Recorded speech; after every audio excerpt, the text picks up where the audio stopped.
You bet. It's a Miami Wednesday night here at Mark Rogers TV, the voice of college football. And of course, we've got Cam Underwood from State of the U on the line, and I have blown it. I have just missed it. Hang tight. Stay right there.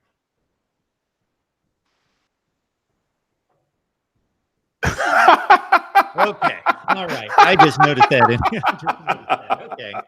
And if you noticed, I had Notre Dame there. And what was the score the last time they played? Like 41-8? Exactly that. 41-8. I remember scores for some reason, and I got you situated. Now, this is ironic as well. There's a win and a loss there on either side. So I'm keeping it neutral and not being a complete suck up to Miami fans here. So we got Cam Underwood, State of the U, of course, talking Miami football. So we would ask you to engage on the live chat, and I don't even have to ask. You just plain will with your comments and questions with a big scrimmage behind the Canes last Saturday. Then, of course, looking forward to the spring game this Saturday, the 20th. Cam, again, how you doing tonight? I'm doing good. Feel strong, so just here to hang out and talk with you guys and everything. So, I'm glad that you got the helmet situation situated over there behind you and everything. But, it's a weekly tradition at this point, so I'm ready. Absolutely. And let's also keep in mind that, as I mentioned, the scrimmage, as you reminded me, was just this past Saturday. So let's dive straight into that. You were there. You took it in. What did you take from it? Yeah, I was there. Gabby Urrutia, our beat writer, was there as well. We both wrote pieces, recapping the day. I did not read Gabby's before I wrote mine because I wanted like a native outpouring, just kind of my evaluation, not tainted by reading anybody else. I didn't read anybody's stuff. So that's, Christy Chirinos from the Sun Sentinel, Susan Miller-Degnan from the Miami Herald, Manny Navarro from The Athletic, and others. 247 Sports was there, Rivals was there, Kane Sport is their website. So all these places, like everybody wrote some stuff, but we're going to talk about what I wrote. So I did that, sight unseen. So I just went by, what I was talking to some people in the stands. Shout out to my boy Dro, who was up there. Shout out to Spade, who was out there. Kev Robbins also sitting right next to me. Those guys. Some people, if you follow me on Twitter, you know that I interact with those guys and they know football and I do as well. There's some people that I was sitting around. So the first thing that really jumped out to me is Cam Harris, formerly Cameron Davis, changed his last name to honor his father or one of his father's last name. But anyway, man, he has taken a huge step forward. I think he's probably 1A to DJ Dallas's 1 at running back. And it would not surprise me if Cameron Harris were to start at running back this season. DJ Dallas is still the number 1 running back, though. Don't get that twisted. But if Cameron Harris were to start, then DJ Dallas could be that offensive weapon that he was brought here to be, playing, running back, fullback, where you can move him around, H-back, slot receiver, wildcat quarterback, kick returner, punt returner, just kind of anywhere to get the ball in his hands. Those two things really stood out. And DJ Dallas is better than he was last year. I mean, he's still running back 1. He's still the starter. Don't get that twisted. But the leap by Cameron Davis was light years. So there was that. Jeremiah Payton is going to play. He's a true freshman, early enrollee from Duncan U. Fletcher up in Neptune Beach, Florida. He scored on the last play of the scrimmage. I was already walking to my car by that point. I heard it and I saw it on a highlight. It was a tip ball by Jaron Williams that should have been intercepted, but it was second team defense. And it fell to Jeremiah Payton, who was in the right place at the right time, doing his route, doing his job, and he turned that into a score. So, that play. And other plays. I mean, he was running with the 1s and 2s. I mean, the wide receiver group of the guys at the top, is pretty solid, even though on this day we were missing a few guys to injury. And subsequently, Miami just, I don't know, it texted, the athletic department texted some people who were at practice yesterday saying that Jeff Thomas and Brian Hightower had minor knee surgeries. And that's why they were out for the spring game. I don't know when that injury happened. Maybe it happened in the closed scrimmage at Columbus High School a week ago. So those guys, they had their minor surgeries, and the joke is always that surgery is minor when it's on somebody else. So we'll see exactly what comes to fruition with that. But hopefully there's a quick recovery. The linebacking quartet, really, Shaq Quarterman, Michael Pinkney, Zach McLeod, and then striker Romeo Finley, that top level, those top guys at the second level are good. They're just really good. I know Zach McLeod didn't play much, if at all, but he's still in that same starting group with those guys. But yeah, that group is solid, and there's no depth behind them. It's barren. It's really bad. And then you have Bradley Jennings Jr., who got injured at the scrimmage. I haven't heard anything about that, by the way, but he went down with a knee, it looked like, and he had to be helped off. He couldn't put any weight on his knee. But yeah, I mean, the top guys there are good. And then, yeah, some of these, the other ones, like, we're going to need guys to step up. So Avery Huff, a 4-star All-American from St. Thomas Aquinas, when he comes in the summer, like, he's going to have to step up and he's going to have to play and be a rotation kind of guy, backing up Michael Pinkney at that strong side linebacker spot, just because there's no depth there. Gregory Rousseau is looking and playing like, starting to play like Calais Campbell.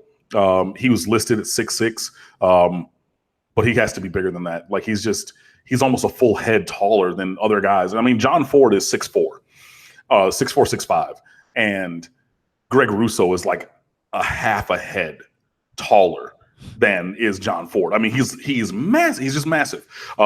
And he's darn good. Like, he was wrecking shop all day long. So, that was great to see. Nesta Silvera is really stepping his game up.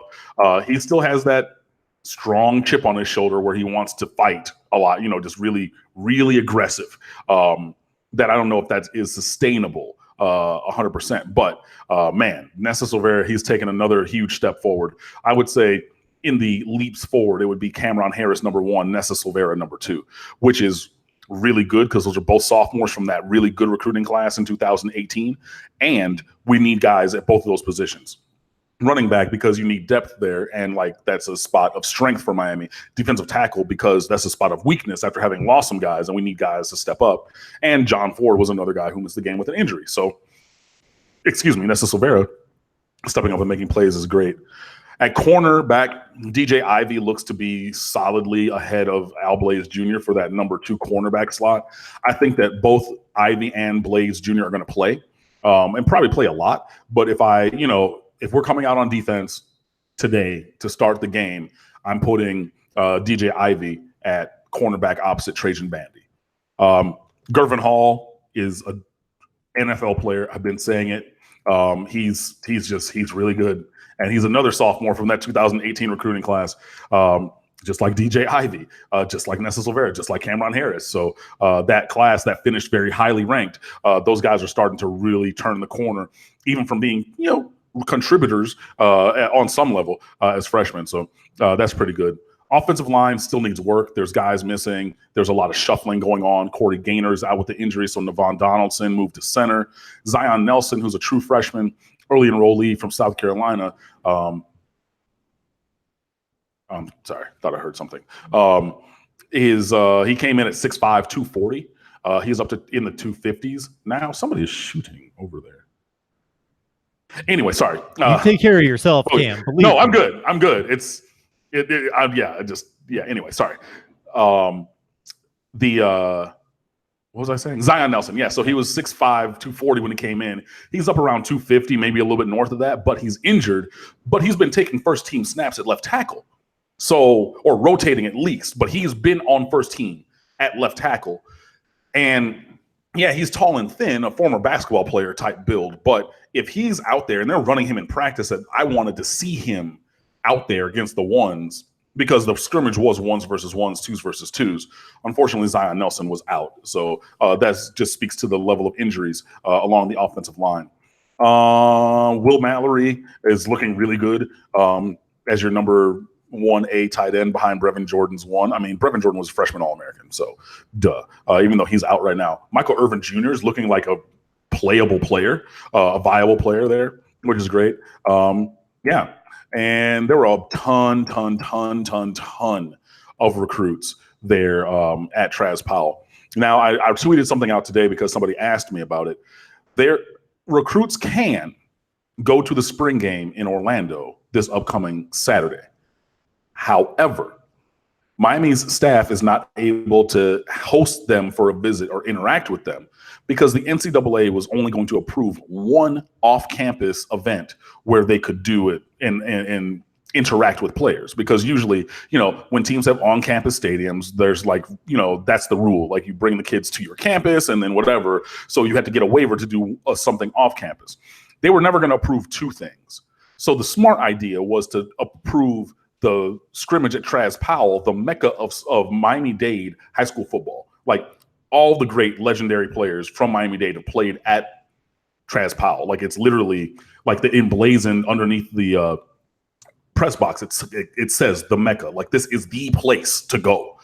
So you have all kinds of guys who are there. And so, yeah, you can go, recruits can go to the Orlando game, but they cannot interact with the staff per NCAA rules. So I know that some Florida fans and other fans are, oh, yeah, blah, blah, blah, whatever. This is a smart idea because this is in the backyard. This is in Dade County. This is the number one place for high school football, the number one field stadium in Dade County, the mecca. And you had all kinds of guys there. The sidelines were packed. There were former Canes who were there as well. But recruits of note, and there were many more, 5-star linebacker, number one linebacker in America, Justin Flo, flew in from Upland, California for an unofficial visit that spanned 3 or 4 days. He was there on the sidelines. So was Bubba Bolden, who's transferring from USC. So was Isaiah Walker Jr., who's a 4-star offensive tackle who goes to Miami Norland High School, which is literally walking distance from Hard Rock Stadium, which is only a 10, 15-minute ride away from Traz Powell. He's a South Carolina commit, but Miami's trying to push for him. It's funny. I read on a couple other websites of a couple other teams how they're listing all these teams that are going after Isaiah Walker Jr. with no mention of Miami. And I'm like, cool, he was just here. And he already said he's coming for an official visit. But do you? Dominic Mamorelli from Naples, Florida, who's a 4-star tight end commit, was there. Elite 2021 defensive backs Corey Collier and Jason Marshall were there, and many, many more. So that was pretty good to see. And, they were there to be able to interact with all of the coaches and everything. And there were a bunch of commits and all kinds of other players who were there. Now, I say all that to set up what I know people are wanting to hear about: quarterback. N'Kosi Perry still has the strongest arm. That's not going to change. I find it was motivation to me because I wrote that in my recap, and somebody went in the comments on the website that I've been running for years and said, I don't know this writer. I don't trust this guy's opinion. And I said, me? Of all people, like, that means I've been out of the lab. I've not been writing enough if you cannot trust what I'm saying on face value. So my pledge to you guys is I'm going to be back in the lab and write some more, because I was really shocked about that. Like, wow, like me, your managing editor, Cam from State of the U. Like, I'm not on State of the U enough, basically, is what he said. So that was funny to me. Anyway, N'Kosi Perry had a solid day. He was 9 for 15. He had 78 yards. I think he did well managing the offense. There's a lot of motion. It was kind of a sarcastic round of applause before the first play when we had 2 tight ends reset the formation. Like, things were moving before the first snap of the scrimmage, and people were like clapping. So that was funny. Perry ran with the ones, and he was the first quarterback up. He still has that cannon for an arm. He still needs to learn how to vary his speeds. And Dan Enos was mic'd up at practice one day, and he's talking about, you can throw it a mile, but you need to be able to, throw it right to the guy. And dollars to donuts, I'll bet you that was about N'Kosi Perry, because he had a check down in the spring game, and the guy was wide open. I mean, it was one of those running back routes where, you come up and you option route, and you just break straight one way or the other. And he was just open. He's looking downfield, and he kind of checks down to him. And it was only 8 yards away, and N'Kosi threw this rocket. I mean, right past it. Whoa! Why are you throwing it so hard? Like, I'm right here. So you need to be able to vary the speed. I know you can get it up to 110, but maybe you only need 73 on that one, buddy. You know what I mean? So that's the thing with N'Kosi Perry that's going to have to improve moving forward. And N'Kosi Perry can still run. He did not on Saturday, and quarterbacks were not live. So, they kind of let plays go, and they kind of did the whole one-hand touch sack thing. So, I mean, he can still run even though he didn't. Jerry Williams had more yards. He had 100. He was 9 for 15 also, had 135 yards and a touchdown. But again, the last 45 yards and touchdown were on that tipped ball that should have been intercepted. And Jerry Williams threw 2, maybe 3 balls that should have been intercepted. Nicosi didn't throw any balls that should have been intercepted. He missed some throws, but he didn't put the ball in harm's way. So there's that. I think that Nicosi has a better arm, but Jaron is like a better operator as a quarterback. So it kind of depends on which way the staff wants to go. The real eye-opener was Tate Martell was terrible. He was so bad. I mean, he was 3 for 9 for 43 yards and an interception to DJ Ivy that hit him right in the middle of the 8. I mean, like right in the chest, like the top circle of the number 8, like boom, right to him. And I mean, I get that. The value for Martell is him moving. It's him breaking a play breaks down and he runs around like Johnny Manziel and finds some way to be Tate football and, make magic happen. But in the spring, when you got to sit in the pocket, you got to make throws because they're not letting you run around. That other part of his game is removed. And the part that we saw was, quite honestly atrocious. Now, Dan Enos did say that Tate Martell's best day of practice was yesterday. So the first day of practice after the scrimmage. And hopefully his poor performance in the scrimmage is what spurred him forward. But he missed guys who were wide open. There was a read that was it was a post behind a square in, and it was like Evidence Njoku versus some walk-on, and he was gone by 10 yards. And Tate, he looked that way, but he didn't throw it. I'm like, yo, you got to cut that loose. And I don't know if you're going to expose yourself by not having the arm strength or, what. But he was butt naked wide open, and he checked it down for like a 5-yard gain. I'm like, bro, I don't know. I went back and I watched it because some people did record the spring game. I'm not going to say who. It was not by State of the U. If anybody from Miami Athletics is watching, we heeded the media guidelines that you put out. However, some other individuals who are not associated with any website might have obtained or made video of that. And so I watched it again on one of those things. And he was wide open. Martell did not do himself any favors in my eyes. But it's going to be a long time before we get a quarterback name. Dan Enos did say yesterday after practice that a starting quarterback will not be named until the fall. So this is something that we've written, that every pretty much website has written. But now Dan Enos has come out concretely and said that no starting quarterback for Miami is going to be named until the fall. So, you just kind of move with that. It was to the point where there's a walk-on, Carson Proctor, who played at Arkansas before Dan Enos, and then he went to JUCO, and now he's at Miami.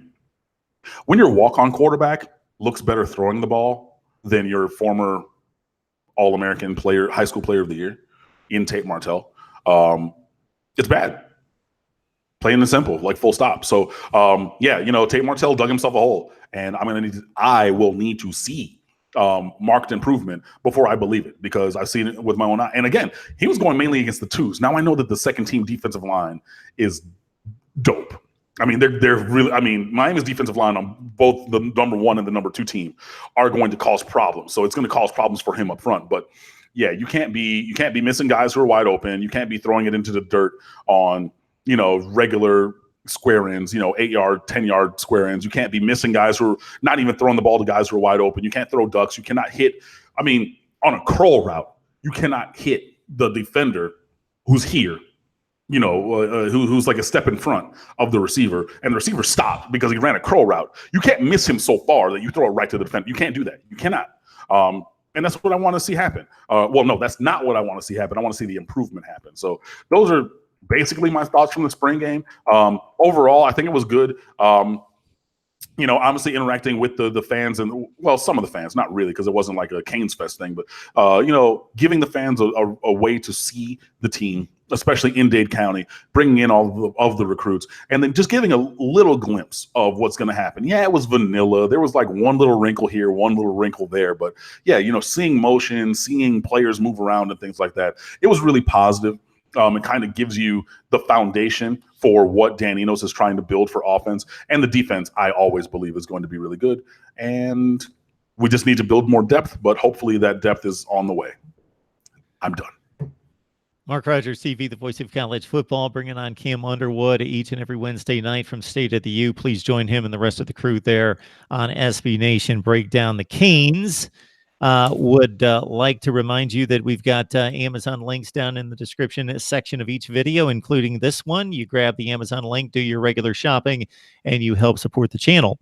We've got a newsletter where if you send your email to mine, MarkRogersTV at Gmail, we get you our newsletter. We're on Patreon as well as all the major audio platforms, Stitcher, Spotify, Google Play, Podbean, and iTunes.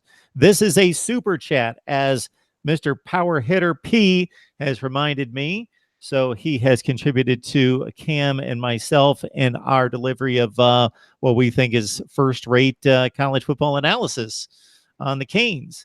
So I'm going to go through the live chat right here. And before I do that, and while I do that, so that seems to be based on your description of the 3 quarterback performance. And Cam, if you're wondering why I'm pointing a cell phone at you, it's because I'm taking this out to Facebook Live as well, trying to experiment there. It sounds like N'Kosi Perry is the gentleman's name. Wasn't lights out, but let's say a solid B. Jaron Williams could have thrown like 3 picks and missed some throws, so maybe he was more in the C range. And then Tate Martell was like, what, like a D-? I mean, I would say, like Kosi was probably a BB-. I'd probably, give B-, C+ for Jaron. Like a little bit behind Kosi, but not far. Tate Martell was an F, full stop. Like it just wasn't. I mean, it wasn't good enough. Yeah, it wasn't good enough. He was. I mean, not only did he put the ball in harm's way a couple of times, he succeeded in turning the ball over. It just, yeah. I mean, and I'm not going to write the guy off. I'm not going to say, he's. I mean, yeah. Somebody made a comparison between Tate Martell and Malik Rozier. I think that's going a bit far. Especially for a spring game and, with a new offense, a new team and all those things. I'm not trying to, make excuses or anything, but I don't think it's to that level. But yeah, no, his performance on Saturday was atrocious. And yeah, so, hey, I mean, I didn't do it because I'm a nerd, but like sometimes you have a test in school and sometimes you fail. Cool. What do you do the next day? You go back and you work, you do an extra worksheet, you see what you do, and then the next time maybe you improve your score and your performance rises from that. And hopefully, that's what happens with Tate Martell. But yeah, I would say, Kosi B-, Jaron Williams B-, C+, Tate Martell F for the scrimmage. And Cam, not that it matters once they hit the field and are at the collegiate level, but we know what Tate Martell's recruiting, ranking, and projection was coming out of high school. What was Malik Rozier's? Do you remember? Very low. I mean, like a low 3-star. Was really thought more as a baseball player because he played catcher and outfield, which is a weird combination, by the way. But yeah, he was like, he was a baseball player who kind of played some quarterback, a la David Thompson, who is trying to push for the majors for the Mets, I believe is his organization. He did the same thing in Miami, but he, after his first year, when he was in the starting lineup for the baseball squad, when they were, good and going to Omaha, a couple of times, he was like, yeah, no, I'm going to stick over here on the diamond instead. So, yeah, I mean, Malik Rozier's recruiting ranking was not really strong or anything. And he was the other guy. It was, Brad Kaya coming in from California, like potentially to start. I mean, as a recruit, obviously he did start as a freshman, but, he was a 4-star guy, All-American. Okay, he might come in and start this year. And we need depth, so we're going to get some other kid. Tate Martell was never some other kid as a recruit. I mean, he was 73-0 in high school. 43-0 in high school. 3 national championships with Bishop Gorman, almost like 11 or 12,000 yards of total offense. Malik Rozier was not that. So I mean, yeah, I don't. And I mean, it was really because the performance was so poor that the comparison was made. I still think that that's a little bit premature at this time. But yeah, it wasn't really positive on Saturday for Tate Martell. So your analysis of Tate Martell's play, just that one sample, that one afternoon, is on par with other things, other reports that we've heard consistently out of camp in regards to having issues, not throwing a clean ball, not being accurate, other things. It's difficult for me to believe that a guy is that dynamic athletically. He would have to be Michael Vick for that to supersede those kind of throwing deficiencies to be rated that high coming out of high school, I would think.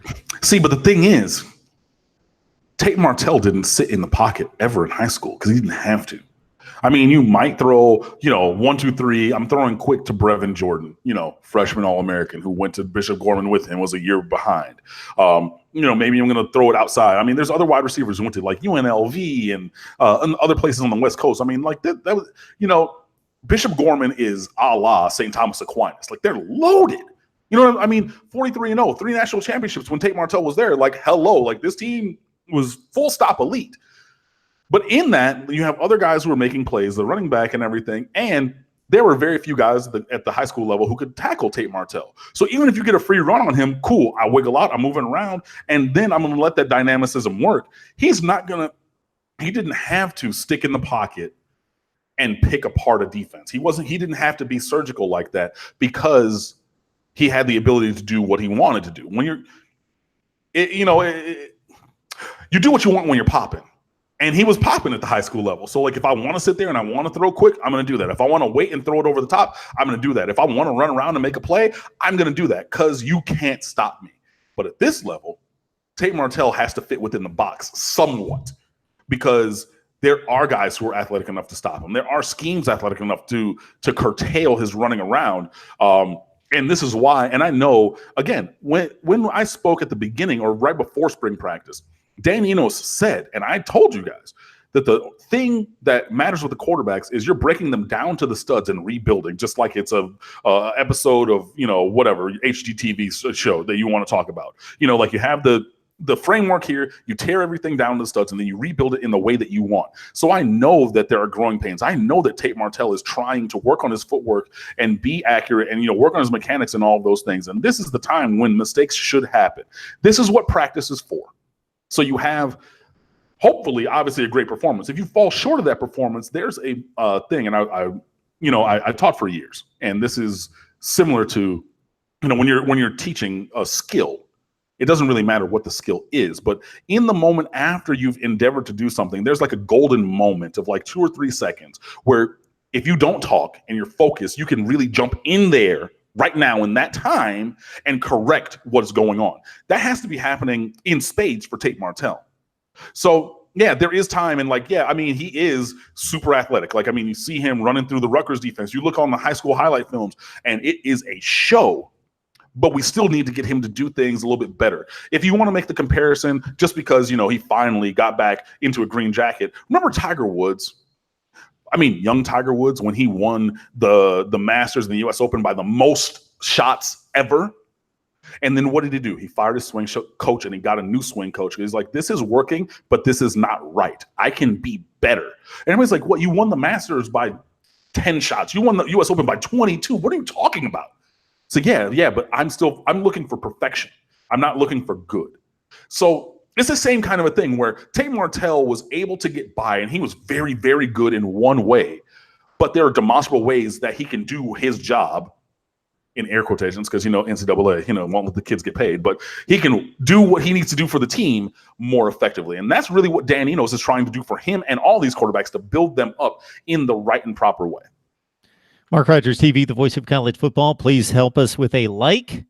Just like the video right now. Let's do it right now, and let's get the like in the checkbox. Get that done. Amazon links, use that to help build the channel. Of course, do your Amazon shopping just using the link that I provide down in the description section. And for anybody out there, share the videos, like the videos, get them out there to your social media acquaintances. Again, Power Hitter P is letting everyone know that the live chat is on.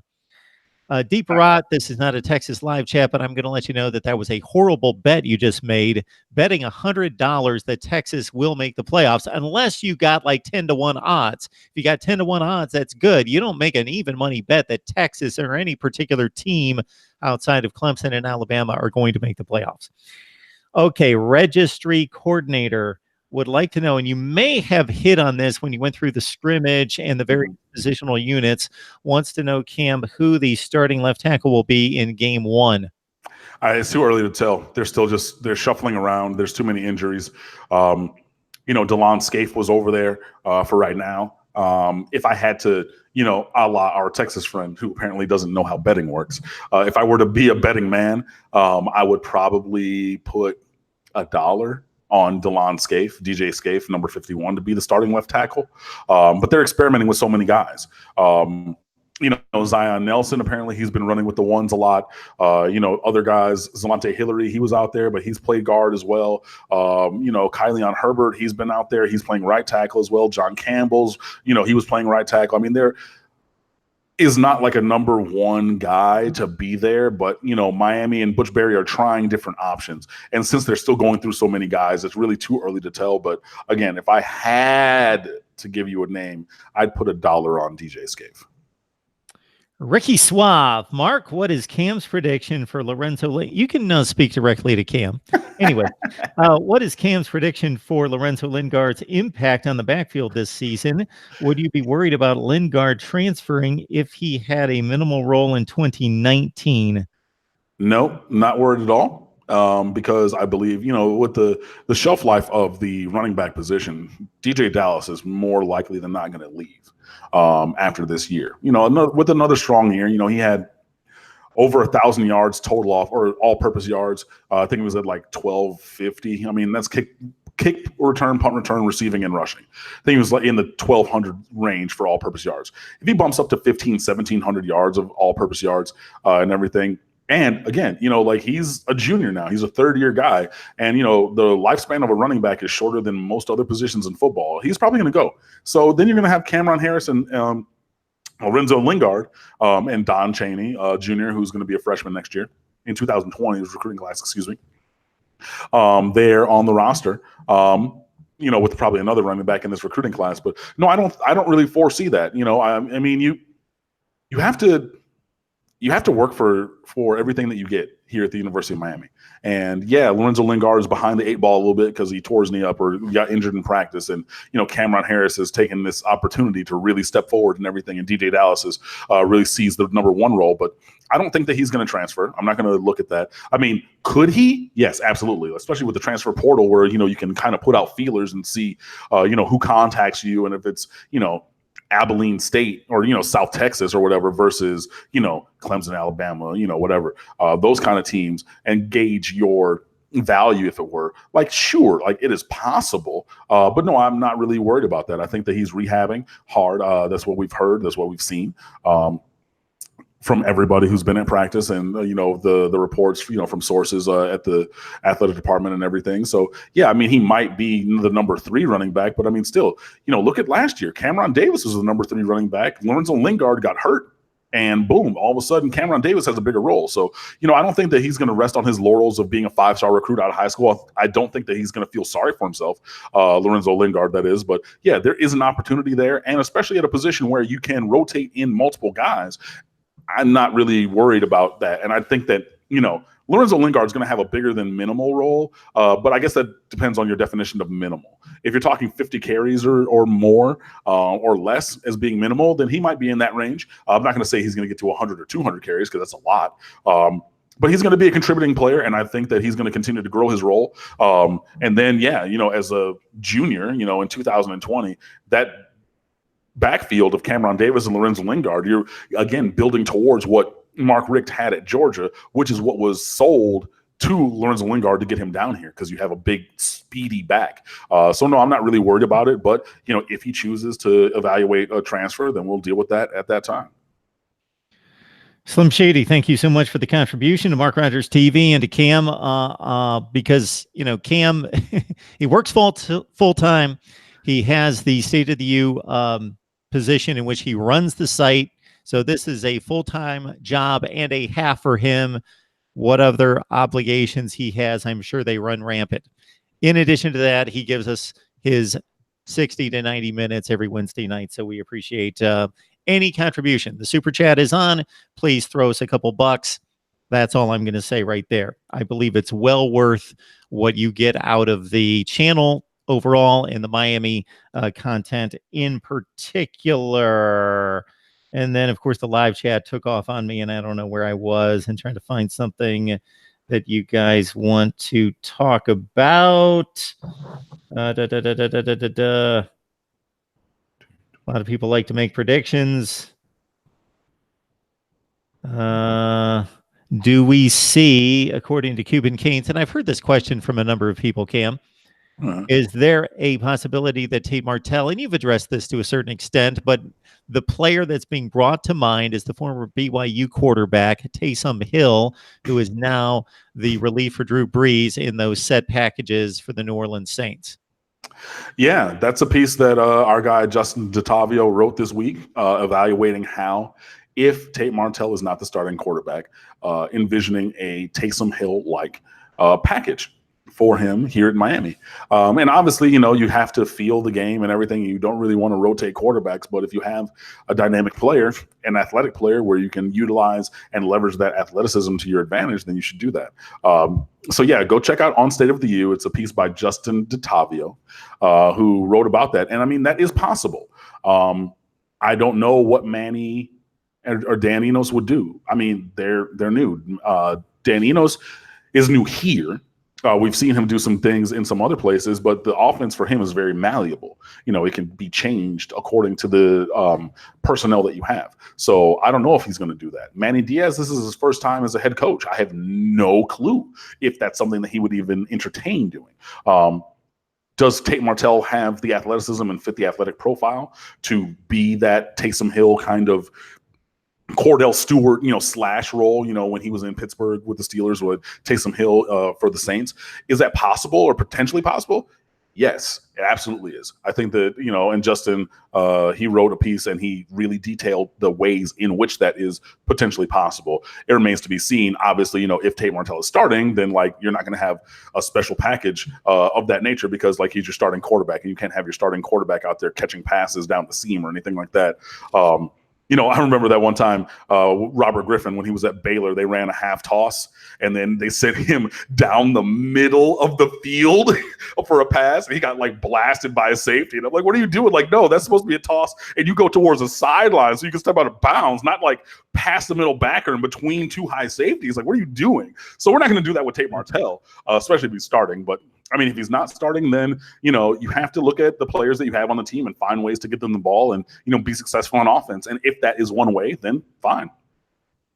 Mark Rogers TV, the voice of college football, bringing you Miami talk each and every Wednesday night, courtesy Cam Underwood from State of the U. Join him and the rest of the staff right there. He brought up Justin DeTavio, who's joined me a few times for segments. So I've got to thank Cam for allowing me that access. And I see where Justin does an amazing job. And we brought him on here now to break down various offenses, and he does a tremendous job. Slim Shady Canes, again, thanks for the contribution. Here is the question for Cam.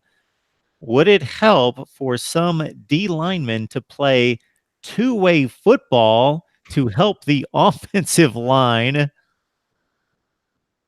No. Thanks, Mark. Keep up the good work. This is No. not 1947. Right. And I mean, this isn't that kind of a program. I mean, I know that in some places you do have guys who every now and then will moonlight playing both ways. Or if you're really low on a position, you'll switch a guy. Every year on Hard Knocks, there's a defensive lineman who's brought into, whichever NFL team. And they're like, we think you can be a great offensive guard because you have this bulk and everything. Sure, fine. Yeah. But Miami's defensive line, while talented, is not that talented. You know what I mean? And there's new guys everywhere.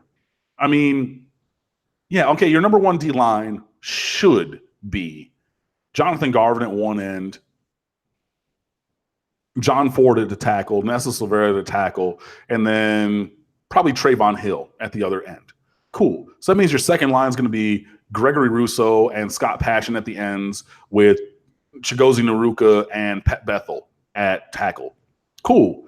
That's fine. Defensive end is loaded. I mean, Jafari Harvey is going to be out there, Gregory Russo, all those guys. Yeah. But it's not where we have, it's not like a hockey team where you got first line, second line, third line, fourth line. Okay, we got these extra guys and maybe we'll just put them on the other side of the ball. I get where you're coming from because those are the big dudes on the team, but I think that's a bit too speculative for me.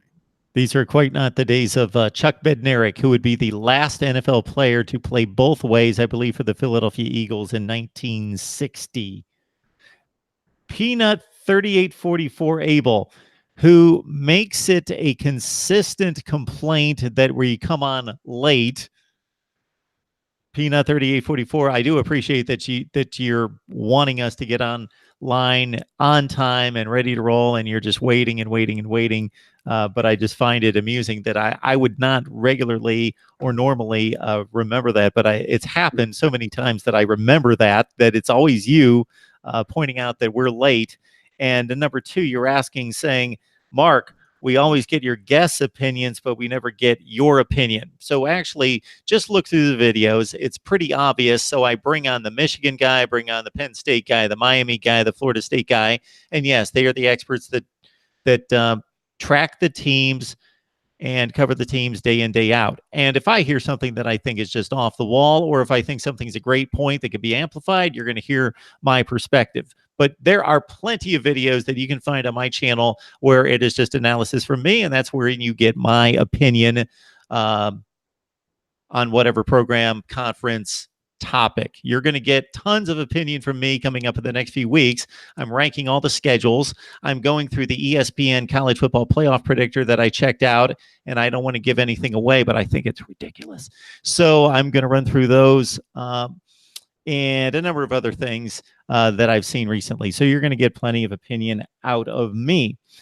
Cam, JT Sounds is wanting to know what the chances are of bringing in, I don't have a first name, Knighton. Oh, Jalen Knighton, running back, a four-star running back out of Deerfield Beach High School. Yes. I mean, he was there at the scrimmage. He's been around a couple times. It seems as though his recruitment is unsettled. And it just, I mean, Andrew Ivins from 247 Sports wrote that he believes that Jalen Knighton is at the top of the wish list, along with Henry Parrish from Christopher Columbus High School for Miami's other running back in this class, along with Don Chaney Jr., who's a top 50 overall recruit in this class nationally. Jalen Knighton can fly. He's a really good player. I would love to bring him in. And, Miami is really, recruiting him strongly. So it really just depends on which way Miami wants to go. Obviously, getting either player would be local, or would be staying local for running backs. Don Chaney Jr. goes to Belen Jesuit High School in Miami. Christopher Columbus is high school, Henry Parrish goes there, and then up in Broward, a little bit north of here, where my first job was, by the way, when Denard Robinson was there. Deerfield Beach High School, that's where Jalen Knighton goes. But so either way, if you have Chaney from Miami with either Parrish or Knighton, that stays hyper local. It really depends on, I think, a summer visit for like Paradise Camp and another event. So if that's like the cookout before Paradise Camp and then Paradise Camp, I count those as separate events because players can go to one or another. But like, I'm going to need to see Knighton attend one or more events on campus, not practices, events, like dedicated recruiting things, before I really think that he's going to come here to Miami, because he's kind of been all over the place. And I think since he decommitted from Oklahoma, to whom he was committed for the better part of a year, he's really taking his time to find his next home. I know during the season that if there's a program that you keep track of second to Miami, it's, of course, chief rival Florida State.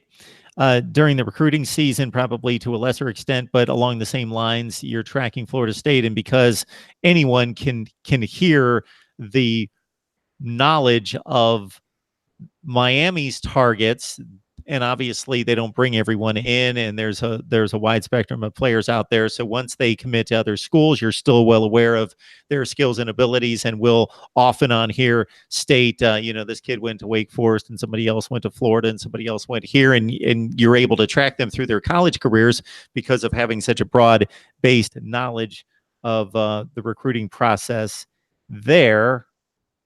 What was I getting to? Florida State. So is there any attention given to Florida State in particular, or anybody else? But I point to FSU during their spring sessions, just to get a feel for whether there's going to be improvement, especially with the change in offensive structure and coordination with Kendall Briles.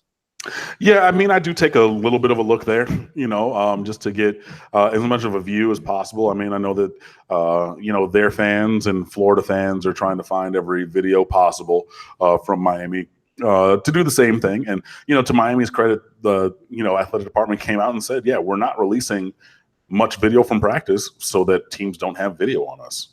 Duh. So, yeah, I mean, I do watch a little bit. I have seen some of their things. I'm not incessant about it. I'm not, like crazed about it. Like, some of their fans seem to be about our stuff. But I do watch. I found it interesting to see that one of the beat writers for Florida State said that there is no playbook or was no actual playbook this spring for the players on offense. They kind of just memorized some stuff and then like went fast, and Kendall Briles like yelled at them or did some hand signals, and they tried to play faster, which is interesting. We'll see what it ends up being for them. Obviously, they ran, what was it, aggregate like 170, 180 plays in their spring game. Both quarterbacks had like, video game numbers because, yeah, when you're throwing the ball 50 times each side during a spring game, I mean, it was a ridiculous number of plays. So, yeah, I mean, they did achieve the goal of playing fast. I mean, actually looking at the scheme and what they're trying to accomplish, that'll take a little bit more time, obviously. And, I do know some scheme and I am able to follow it, but it's more a thing like I can follow what you say, but I won't create it myself. So I, defer to the professionals like, Justin DeTavio, who is a coach professionally, and he breaks those things down. I defer to those people for those real deep schematic looks, especially beforehand. But yeah, I do take a gander at them. I did take a look at Florida. I think Florida's going to do the same kind of a thing that they were doing before, spread it out a little bit, try to chuck the ball downfield and then lean on you in the run game. So yeah, those other teams I do watch a little bit, when it's available, but I'm not super crazed about it. It's funny because some of the people that make some of the more outlandish comments on the live chat, and when I say outlandish, I mean in a very over-the-top positive way, like Baller53190. I have never heard from this individual before, never seen this handle before, but he states here, and I love it. I love Mark Rogers TV. Thank you, Baller53190. If you could bring about 100,000 with you, and we got something going.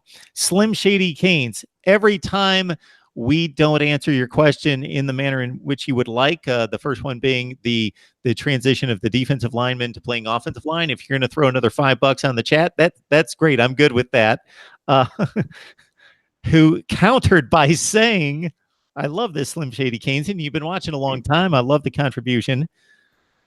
I don't know if this happened for 3 plays during his entire NFL career or what, because I got a pretty good handle on Warren Sapp and what he did in the NFL as well.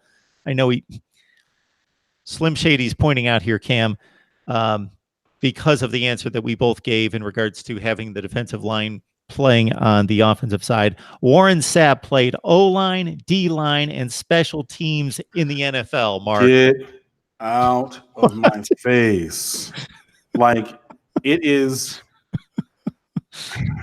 Christian Wilkins played running back, or he played fullback for the fridge, sure. You know what I mean? Like, yeah, we're William the Fridge Perry. Like he didn't play guard for like 60 snaps, right? I mean, yeah, like it's a thing when, like, sure, in a pinch, if we have 6 linemen in a game and somebody, or 5 linemen are dressed, and somebody gets hurt and you pop in for a play because the guy has to get his ankle retaped. That's one thing, but like transitioning full time, that's just not what's going to happen, honestly. And like, I get where you're coming from in that we're looking for offensive linemen, and you figure the defensive linemen are big enough where they could ostensibly switch over. Yes, but we're not going to do that. We're going to specialize our guys. We're going to leave the defensive line on defense and let them cook, and let the offensive line work and let them do that.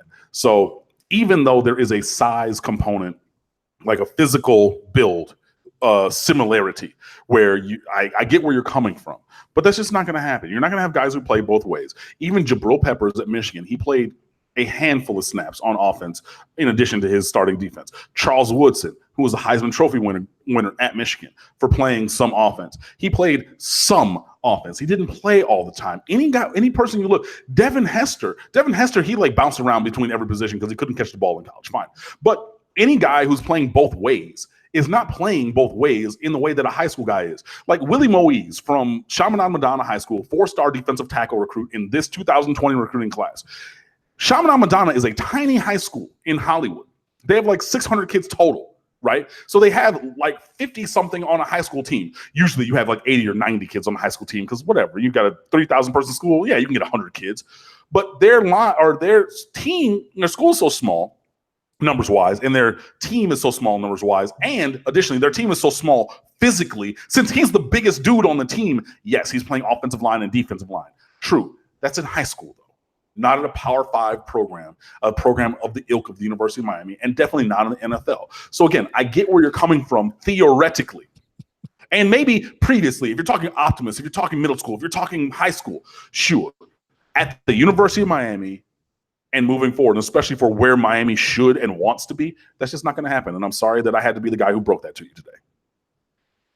But that's education. And that's what I say all the time is here at Mark Rogers TV, the voice of college football, we are here for the smart fan, for the hardcore fan. And if you're not smart on college football, you stick around and we will educate you. And that's Cam's role on Wednesday night, to educate us. 160 on the line. We appreciate it. And just imagine if you 160, which has probably been more like 500 or 600 throughout the hour, would go out there and bring in some social media acquaintances, some people that you know that love Miami football or college football in general, because you guys certainly mix it up. I've seen all sorts of comments concerning Texas and USC and Ohio State and Alabama and Clemson and all these other teams throughout the live chat as well. You bring these people on and we could break 1,000 come football season. Who knows? So on the recruiting front, Cam, we've got Ben Pratt, who is asking about going after Tyreek Murphy. Tyreek Murphy. Familiar with him? Let's see. Tirek Murphy, running back. Yeah. Okay, sorry. I was thinking Tyreek spelled differently. Tyreek Murphy from he's from New York. He goes to Christ the King Regional. Hold on, I got to look it up. I understand, Cam. I apologize too. Understand out there that Cam takes these questions on the fly, and how many kids are out there playing high school football at a reasonable level to be recruited by Group of 5 and Power 5 teams that I'm just throwing names at him and expecting him to come through with, 6'3", 214, plays outside linebacker, he might be a tweener, and go through the whole scouting report, and which he does 99.9% of the time. I appreciate it. Like I live and breathe recruiting. It's I do it a lot. That was why I got into blogging to start with. But anyway, Tyreek Murphy, 6 foot, 220. Sorry, he's a big dude, 220, from Christ the King Regional. That is the same school from which Miami got 2 signees this past class in offensive lineman Adam El Gamal and defensive tackle Jared Harrison Hunt from Middle Village, New York. He is a guy who has an offer. Obviously, he came down with both Harrison Hunt and El Gamal previously last cycle when they visited or took unofficials down here to Miami and everything like that. So he's a name that's on the board. I don't think that Miami's going to push for him at a running back. Honestly, like I said, we have 3 top tier options within an hour's ride from campus. Jalen Knighton from Deerfield Beach High School, Henry Parrish from Miami Columbus, and then Don Chaney Jr., who's already committed from Belen Jesuit. And that's just in Miami-Dade and Broward counties. That's not even going to Palm Beach. That's not even going to anywhere else in the state of Florida or the Southeast even. I didn't even go regionally talking about Joe Quavius Marks from Atlanta. You know what I mean? Or, I didn't, but you're talking about going way up there for, a big back guy. I do see where the value could be on having a big back. And I know that, previously we had Chalk Gray and we didn't use him to the greatest, usage or greatest, expertise. Obviously, he's 6'2", 235 running a 4.37 on his pro day at Miami. And you think, wow, why didn't we, previous offense? But Tyreek Murphy, you would have to leapfrog a lot of dudes, a lot of really high caliber quality guys locally and regionally to go there and get him in spite of or to spite these other guys. You know what I mean? It's not going to be a thing where you get Knighton and Chaney and Tyreek Murphy. So, he has an offer. He's from a school where we just got 2 guys.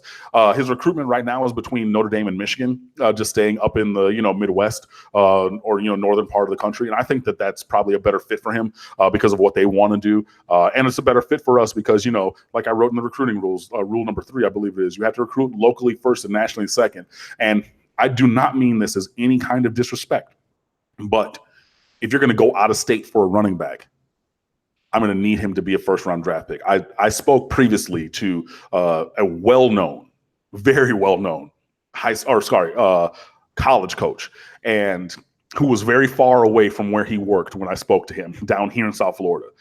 And I was like, wow, like, you're you and everybody knows your face. What are you doing over here, like way far away from wherever it is that you work? And he said, yeah, my school, they send me out here for first-round draft picks. And I think that's what Miami would have to do. If Tyreek Murphy, if you think that he's a first-round draft pick, you go out of state to try and get him. And I mean, especially when you're recruiting running backs at a position of strength. When we're looking for offensive linemen, look, it's y'all come. Like when I was teaching choir and it was like I needed boys. Hey, come on. Yep. If you're living and breathing and you're a boy, come on to my program. If you're an offensive lineman, hey, you're living and breathing and you're 6'3", and maybe 250, come on to the program. But if Tyreek the kid couldn't carry a note. Absolutely. No, I mean, I'm a musician. I've been a musician my entire life. I can teach you how to, you're not going to be, the best singer in the world, but I can teach you how to sing. But that's beside the point. My point was really? when you are not in a position of strength, you're going to take any option available. At running back with Tyreek Murphy, though he's a 4-star, though he's a good option, I would say that he's not good enough for me to forego the local players who are available to skip up and get him. So I don't think he's a viable, realistic option, but he does have an offer, and it comes from a school that we just signed 2 players from. So stranger things have happened. 164 on the live chat. Mark Rogers TV, the voice of college football. Cam Underwood, our Wednesday guest. More than a guest. Our number 1 analyst here on Miami football, of course, from State of the U. Please check him out right there. Fist pumps back and forth. I will have to get the paid-for questions out there as soon as possible. So Slim Shady Kane's coming back again with an interesting number. But, okay. You're asking us, Slim Shady, to go back 20-some-odd years and dissect the Tampa Bay Buccaneers offense with Warwick Dunn and Mike Allstott. We'll attempt to do this. So could Realist George be used in new offense the way Tampa Bay used Mike Allstott and make it work in today's football? I will put it to you like this. I'm not sure that Realist George is the runner that Mike Allstott was. If you remember, even going back to high school and even to Purdue, Mike Allstott was a single back. And I mean, I'm from Michigan. I saw Purdue, in person a couple of times. Like, when I was up there, in my high school days, like he played fullback. Yeah, he was, 6'2", 235, but like he played single back. Like, I mean, they ran one back, 2 tights, no fullback because he was big enough. I'm not sure that Realist George has those kind of movement skills. So if he does, that would be wonderful. If he does not, then, you can just be Max Strong or whatever famous fullback you want to say, and he can clear holes for, DJ Dallas, Cameron Harris, Lorenzo Lingard, and everybody else. But yeah, I mean, is it possible? Sure, it's possible. I have never thought Realist George to be that kind of runner. I never thought he had that kind of wiggle, that kind of nuance, those feet, that vision, all of the things, all the skills that a big back like a Mike Allstott or a Jerome Bettis, who's from Detroit and went to Notre Dame. I've never seen any of those skills in Realist George. But then again, I wasn't looking for those. But also the counterpoint to that is, if he had those skills, I would have seen them. Even if I deflected away from me, if he had those skills, it would have been seen by somebody. Those people who get paid to evaluate recruits and whatnot. Like, he wouldn't just all of a sudden be here and have Jerome Bettis' feet at that size and which is a rare type thing. So that's the short story long answer towards no. I don't think that we're going to use him in that way, but he will have value to this offense in a more traditional fullback kind of a way. So, folks, keep in mind that we've been on the line for 64 minutes, or if Peanut 3844 is keeping track, it's probably 61 and a half minutes. 58.9, yeah. Exactly. So keep in mind that many of the questions and comments that you bring up, I bypass because Cam has already addressed it. So when we get done here, if you were 15 or 20 minutes late or whatever the case might be, you go back and you watch the video post, because this one in particular, Fred, we appreciate the contribution here. So I will serve this up, although Cam took us through the scrimmage this past Saturday pretty thoroughly and addressed the defensive backs. But Fred Langston is asking about the young defensive backs in particular and whether you have confidence that they're going to play well. Yeah. I mean, I did touch on this earlier, but I think that the 2018 recruiting class, which was Miami's highest rated recruiting class in recent memory, is really stepping up and proving themselves.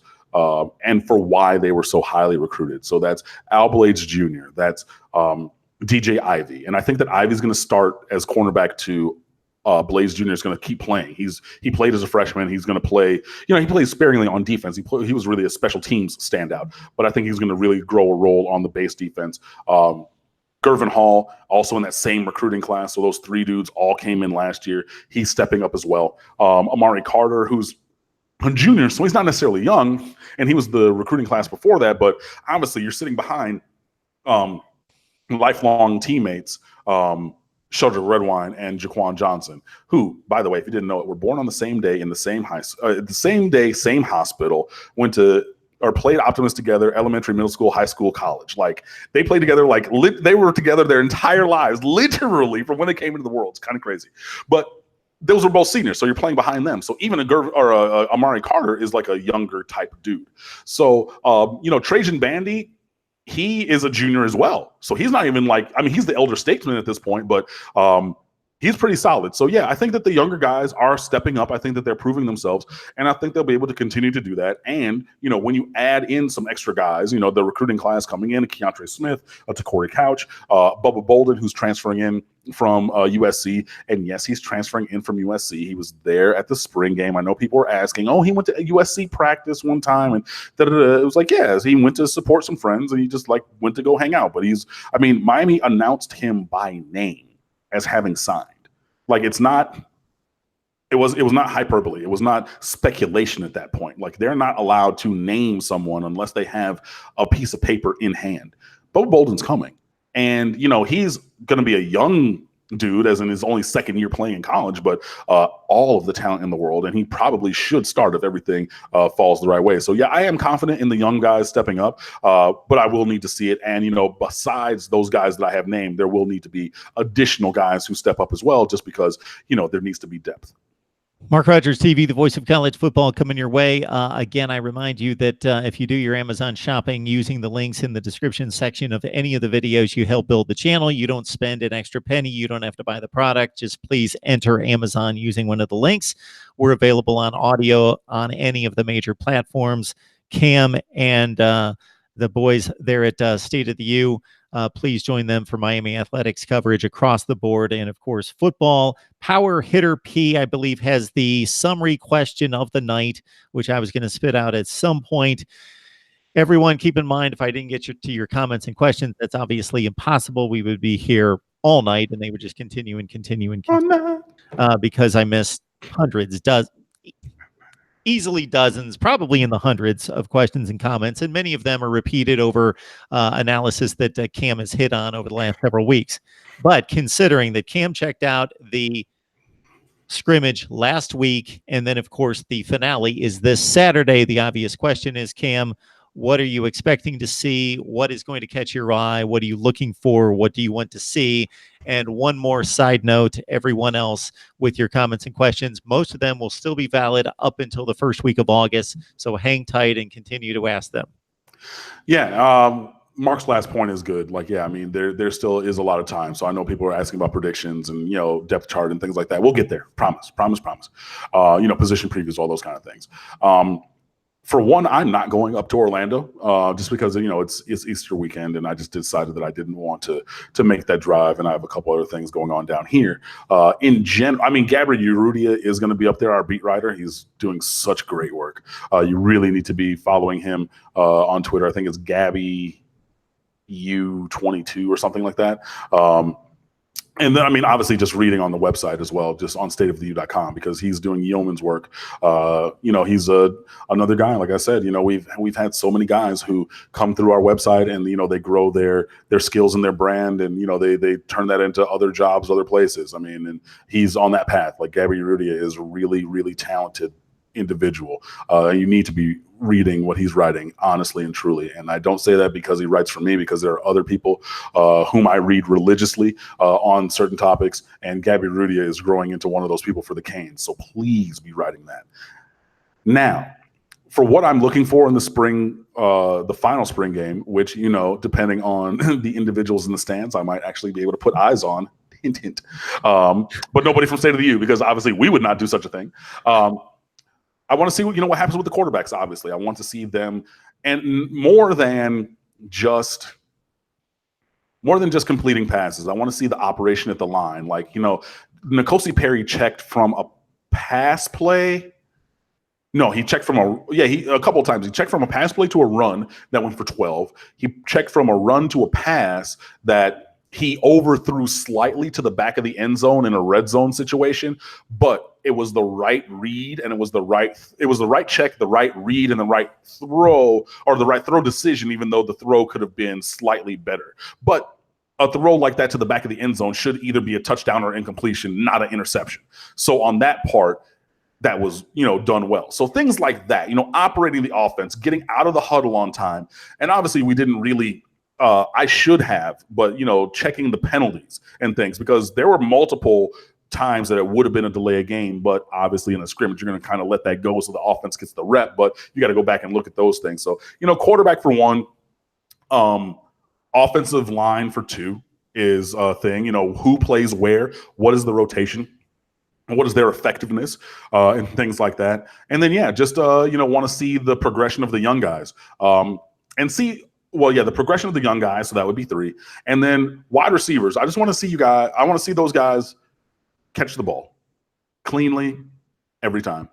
I don't want to talk about, it was tight coverage or the throw or and, hopefully the throws are in an advantageous position. But just the same kind of things that we're looking at already. And obviously, knocking on wood, no injuries, no more injuries. We have a bunch of guys who are already out for a variety of reasons, and we really don't need any more of that. Hopefully these things that have been, these injuries have been sustained recently are not season ending. Bradley Jennings Jr., I'm really not hopeful for that, because it looked very bad. But we don't need any more injuries. No more Zach McLeod with a wrist, or John Ford with a wrist, or, a minor knee scope for two wide receivers, for different issues. I don't want to see any of that, so that would be the number 5. But, really, just no injuries getting through it, a clean operation on offense, obviously quarterbacks playing well, offensive line, and then, the young guys in the secondary, just like the guy asked about. Those would be the things that I would want to see or hear about, evaluating from this final spring game, and then just moving forward. He is Cam Underwood from State of the U. We have tied him up for almost 75 minutes. So, Cam, we always appreciate you jumping on here, providing insight and information. I know that there's going to be about 3,000 to 4,000 people that are going to eventually watch this. So, appreciate the time, the effort, the insight, the information you always deliver. Yeah, man. Thanks. It took me a little while today, I think, but I started getting rolling. So hopefully, you guys appreciated it. And, to the thing, or to the question earlier, about us coming on a little late. Look, man, it's late after work. I went to the gym. I didn't hear my phone ding when Mark sent the link. So, if we're a couple minutes late, I will take that. I will be the jerk. I will be the guy. The reason that, we're not right at 8:30, boom, but usually I try to get here by 8:35 and everything. But, we've been here for well over an hour. So, I hope that, the 3 minutes of tardiness has been made up by the 70 minutes of goodness that has hence followed. This is not complaining. This is just stating the way things are. Cam and I both have a full-time job. We both run sites. This channel for me, State of the U for Cam. So we have full-time job, then we have practically another full-time job, and then we continue to do this, and Cam is kind enough to come on here and deliver the goods for us here. I could always start, so I appreciate you taking the hit, Cam, but I'll take the hit because it's my channel, and at 8:30 I can fire it up and then send you the link, and whenever you jump on, and I can song and dance and tap dance and hopefully entertain some people before you jump on. But everyone basically, it's a free service, or for whatever you want to provide. There's little to complain about. So, yeah. I mean, it's fine. So, I'm not gonna dawdle around or anything. So, always a pleasure to be here with you guys. I'm sorry, I got to blow my nose, so it's starting to run a little bit there. If you saw that, I apologize. I'll hide behind the microphone a little bit more. But thanks for following. Be sure that you follow me on Twitter at Underwood Sports. Our website's Twitter, which I manage as well, is at The State of the U. We're on Facebook at facebook.com/The State of the U. And also our website is stateoftheu.com. We are all Miami all the time. We have a cadre of wonderful writers. In about a week or two after spring wraps up, we're going to start new writer recruitment. So if that is something that interests you or someone else that you know, please, by all means, go on the website and follow that link for all that information. And then you can help bring the people your viewpoint for commentary and analysis on the Miami Hurricanes. So we've done very well over the course of time to find a niche for ourselves and really grow our fan base. And we're glad to have you in that. But if you have other friends and things like that who are associated with the University of Miami or any rival fans who we play on any given week, please come on by the website. We try to do our absolute best and bring you the best commentary that we absolutely can. So come on by and fan with us. This is the list of content that I just made last night in regards to what we'll provide here in the next few weeks. Spring game recaps, of course, from this past weekend and then coming up on the 20th and the 27th. My schedule formula of the way to fix college football scheduling that I've produced and posted in years gone by, but I'll do a new version. College football playoff indicator, schedule rankings, plus projected records for everyone coming up in 2019. Notre Dame and why their affiliation with the ACC is a farce.